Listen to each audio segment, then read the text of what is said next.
In this video, I'm going to talk about different ways that you can organize your argument. Some of what I'm going to talk about is in our textbook. Some of what I'm going to talk about today is material that I found from Colorado State University's Writing Studio website. On Blackboard, you'll see a handout with notes on argument organization in the same area as this slideshow is. So take a look at that as well as watch these slides. On this particular slide here, we see three very common things where you have baseball players arguing with umpires. As you know, no player has ever won an argument with a baseball umpire. And you may wonder why. Well, umpires can't afford to be seen as weak. They can't afford to be seen as people who can change their minds under pressure. So even if they're wrong, they're going to insist that they're right. So you may wonder, why do ball players argue with them? Partly because that's just what they do, and partly because the team members expect it. So the audiences here are really interesting. The immediate audience for a player arguing with an umpire is the umpire, but the real audience are the other players. And so this may also help you understand why argument is so difficult. If you don't take into account the needs, the wants, the values, the position, the beliefs of the audience, then your argument's going to be really tough. Next time you're at a ball game, take a look at this and see just how often players or managers argue with umpires and what happens as a result. Our textbook talks about three different ways to organize arguments: one-sided, dialogic, and multi-dimensional. And that's what we're looking at here, is the classic seven-part argument. Which, as you can see here, has an exordium. This is where our word exhortation comes from. It has a narratio, or the background, where our word narrative or story comes from. Propositio, the claim, which is where our word proposition or proposal comes from. Partitio, to divide things into parts. The confirmatio here is the main body. That's normally your side of the argument, and followed by the refutatio, where we look at the other positions that could be taken and we refute those. That's where we call it the refutatio. And then we conclude with this idea of coming back to our own side and making some kind of stirring, what we call peoration in English, kind of the reflection of the beginning, in the sense that we want to get people re-energized with the argument on our terms and leave them talking about nothing but our side. On the right-hand side of this chart, I've kind of laid out roughly how much space each of these things takes up. You may not know this, but this particular form of argument has been around for about 2,600 years. It was actually invented by the Greeks, like so many things that are part and parcel of our culture and our society. It goes back to how they solved land disputes in ancient Greece. Property transmitted from father to son over generations, but they didn't have any written records for this. And instead, if there were land disputes, people would come before the village elders and they would make a case. And, this is my piece of land, and it goes from here to here. It's not this guy's piece of land, and it's marked by these three elements, blah, blah, blah, whatever they did. And the village elders would make a decision, kind of like we do with a court trial these days. Well, over time, groups of people specialized in making these kinds of argument on behalf of clients. We might think of them as early forerunners of lawyers, but what they were called were rhetors, R-H-E-T-O-R-S. They were rhetoricians who developed this system so that they could be easily understood. Again, nobody could write anything down in this period of time. Writing was relatively primitive. We really didn't have writing until about maybe 6,000 years ago. And most people were illiterate. And even then, most written records were frankly accounting records. The very first writing we've ever had are almost all accounting documents for grain coming in to be taxed by governments. So at any rate, this was designed to be used in an oral argument. And the nice thing about having it broken out into a predictable pattern was that everybody in the audience knew where they were. They knew at what point they were in the argument. So it was easy to follow. And over time, this became kind of the standard rhetorical form that we used in argument from Greek times up until now. I often think it's really kind of in our DNA. This is what we expect arguments to look like. We expect them to be structured in this way. We expect them to have these different pieces, and we expect whatever we're reading to fall into this logical pattern. You may wonder, the division into parts, for example, we see in that famous three-part thesis statement that probably a lot of you have been taught in one class or another in your lives. However, the drawbacks to this form are manyfold. The first is that it's predictable. Yes, it's familiar and we like familiarity, but it dulls us sometimes to nuance. It dulls us to some of the difficulties that this argument form presents. The second problem you have is, as you can see, 6 of the 7 parts belong entirely to the arguer. It's not really until you get to the confutatio or the refutatio, part 6, that you bring in the other side. Okay. The problem with this is that if you're in the audience and you're opposed to the writer's or the arguer's position, you're kind of feeling slighted until pretty late in the argument. There are other forms that we can use that can deal with that problem, and we'll talk about those here in a minute. But the two major problems with this is its familiarity and the fact that it doesn't really respect the audience so much as it follows a predictable pattern that we're all used to. In my experience working with students, I would say that about 2/3 of you are going to write an argument that looks something like this. If you go to our Notes on Organizing an Argument handout, you'll see this called the standard. And I'll talk about that here in the slideshow here in a second. So many of you will use this, but it's not always the best thing to do. So let's look at some alternatives. First is this idea of Rogerian Argument. It's named after Carl Rogers, who was an American psychologist. Here's a picture of him. And the idea is to get past this idea of an adversarial model where I'm right and you're wrong. You wait till almost the end of the argument to talk about the other side. His notion was that we need to establish common ground, and we need to do that early on. And this is a way of bringing the audience into us. So these are the sequence that he sets up. State the issue in neutral language, that do that first. Start with opposing views, state your own views, establish points of agreement, and then figure out a position towards the end that both people can agree to. Now, in a way, this is kind of the reverse of the classical argument because opposing views show up as item number 2, not item number 6 of 7. So they get their voice heard early on. It shows respect. And from an audience's perspective, sometimes you can say, well, yeah, you know, I get this. I see that you understand me. I see that you understand my perspective. So this is taking that 7-part argument form and kind of turning it upside down. But the idea here is always looking for points of agreement rather than points of disagreement. So this is something to use if you think your argument is particularly hostile to you. I used to, years ago, before gay marriage was legalized, many students argued for and against gay marriage. And I always used to ask them to try to follow this kind of argument form because the audience on both sides of the issue was so hostile to the other. You often see this kind of hostility, by the way, in our contemporary politics, and it's really kind of sad.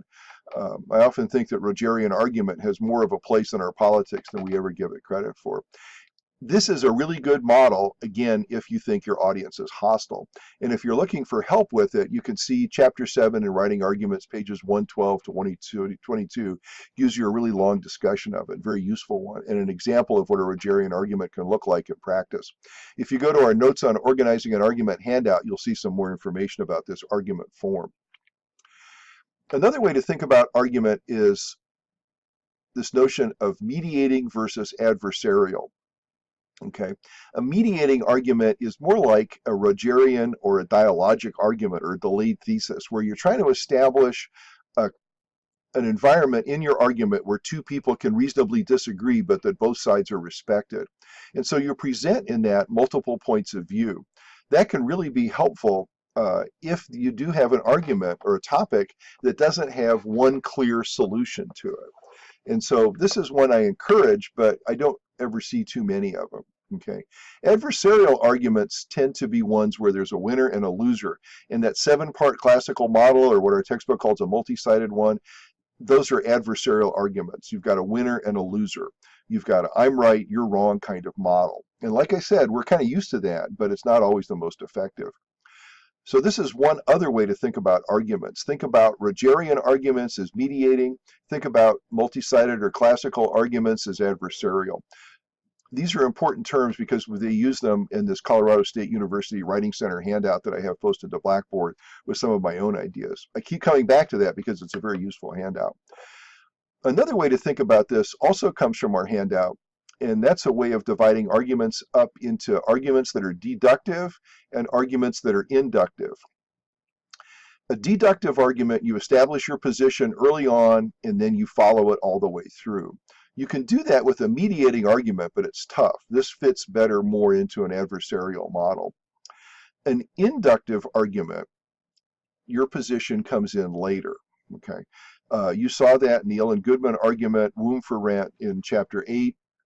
There's also a discussion of it in our textbook on pages 108 to 111. Sometimes you'll see this called a delayed thesis. The notion is that you build a case, you present all the evidence, and then you draw a conclusion at the end, which is fundamentally the process of induction, which you remember from our discussion of logic. Okay. The third form is the idea of a one-sided argument. This presents one side only. It's normally presented to an audience that's supportive, and it lacks real ethos in the sense that it reduces the credibility of the writer because only one side is taken. A really good example of this is the Catherine Jean Lopez Eggheads essay that's in chapter 8. So if you're looking for an example of that, that's the one that I would go to. I would encourage all of you to avoid one-sided arguments. Many times students who want to take a moral argument, like they think the death penalty is a moral problem and that their morals don't allow it to exist, or they don't think we should have the death penalty. That is the most difficult kind of argument to make, as a moral one, and they always end up being one-sided, and they never work right because your audience is not predisposed to be on your side. I would avoid those like the plague. So let's talk a little bit more about deductive arguments. Your position's up front, the rest of the paper proves that position. A lot of one-sided arguments, by the way, follow this. Lopez does the same thing. She makes it very clear from the beginning she's opposed to women selling their eggs, and so she kind of sets it up in that fashion. She leaves out opposing and alternative views. A good deductive argument, however, would include them, and they can come early or they can come late. Okay. If you think your audience is opposed, you can follow a kind of modified Rogerian one where you state your position early on. You bring up opposing points of view in the beginning, and then you deal with your own points of view, your own supporting evidence after you get that stuff out of the way. Okay. If your audience is supportive, you can introduce opposing views later, following that classical argument model. So again, it really depends on what's your topic and how does your audience feel about it, because how you feel is important, but how your audience is going to respond to how you feel, that's the real art of argument. Inductive arguments are a little less common. Again, we can go back to the Womb for Rent essay that's in chapter 8, the Ellen Goodman piece. They tend to be tough on audience because audiences always want to know, where do you stand? And they want to know that pretty early. They don't want to be told, oh, this is complicated, or oh, there are lots of sides, blah, blah, blah. Many audiences find that difficult to stay with. However, if you have a really complex issue and you really, really, really need to develop it slowly and carefully and present a variety of alternatives, an inductive argument is a good way to do that. Okay. Your position comes to the end. That's really where you want it to be in an inductive argument. You want to establish all the facts first. Okay. If your audience is hostile to what your position is going to be, then you need to put their objections up front, again, like you would in a Rogerian argument. If your audience is unfamiliar with your topic, which is entirely possible if you're dealing with something really weird or unusual or something that's not a normal topic of conversation. I know one of you is dealing with this issue of right to repair. That is, should we have the right to repair our own complex pieces of technology like cars or computers, and should the materials and the manuals and the processes for those repairs be available to everyone? That's, to me, is an unusual topic. And so you kind of need to present, if you're writing a paper about that, kind of what exactly we're talking about, what the facts are, what the main lights of debate are, and then take a stand and explain why your particular point of view is the best one. Okay. So an inductive argument would work very well for a topic like that. It might work less well for a topic where everybody kind of knows what all the parameters are. If you're dealing with something common like capital punishment or gun control, we already kind of know what all the sides that could be taken in that. And so you're more likely to use a deductive argument or a standard or a multi-sided, and you're also more likely to have to come up with something new or different at the end. We'll talk about that in a minute. Okay, here's the standard argument. And again, I call this the standard in a handout. You'll find it discussed at length in chapter 3 of our textbook. This is very similar to the 7-part argument where you have an introduction, you have some kind of general statement and a claim. You have evidence and claims in support of your position, evidence and claims in opposition, and it's not just one, it could be a series of alternatives to it. And then you show why none of those alternatives work as well as yours, and then you have some kind of conclusion. And there are different options for the conclusion. You can reiterate your claim, you can make a proposal, you can recommend future action. There's all kinds of different things you can do. Like I said, this is the most common argument form that I get. It works, but it's not always the best thing to use. It's kind of like using an adjustable wrench, a crescent wrench, instead of a socket to get a nut off. It works, but you might gnaw the nut a little bit more than you really want to. The problem solution argument is one that is really helpful if you have some issue where you can provide some kind of a straightforward solution to it. So you introduce it, maybe you include your claim in there and say, well, here's this problem, I think we can solve in this fashion. And then you kind of describe the backstory of the problem, how we got there, what are we going to do about it, and then what kind of a solution you're going to offer. And you're going to consider maybe different side effects, unintended consequences, things like that. I had a student use this form very successfully once to argue the case for building more bike lanes in St. Louis County. And she was a very avid bicyclist, her family were bicyclists, and she followed this structure exactly and said, here's why we need bike lanes, here's how much they cost, here's studies that show their utility, and here's how we could make this work here in St. Louis County without using any existing or increasing taxes. And it really worked out pretty well. The conclusion in a solution essay usually ends up being a short paragraph that just kind of sums up what the issue was and takes us back to the opening or moves us out into the future, because the solution itself should be the kind of the conclusion of the paper. This is a pretty common form, although maybe not as common as I might like it to be. The narrative is a lot of fun to read. This is where you start with a story. Okay, maybe it's your story, maybe it's something you've read, maybe it's something you saw in a newspaper, maybe it's a family story or a relative story, and you tell this story, and you use this story as a way of sort of bringing the audience into your topic. It's a way of establishing what our textbook calls presence. Because most people don't want to change their minds. Most people don't care what happens to other people. You know, you all know that. So a way of bringing people into a story is say, let me tell you this story. And you kind of personalize or humanize some complex political or social or technical problem. And you do it by talking about a person and how they've been caught up in a story. I've had students use this when they've been talking about different ways to structure financial aid, for instance, for colleges. And they'll talk about people who end up with a lot of debt, for example, by mistake, or students who kind of don't qualify for one kind of financial aid and have to go to another that isn't really suitable for them. And so they use an individual story sometimes to explain how people get into trouble because of some system.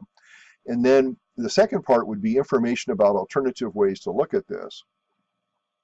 And then you kind of get to the real issue and your claim in the middle, or maybe by the third paragraph. And then you start presenting your side. You refute alternatives, and then you develop some kind of conclusion.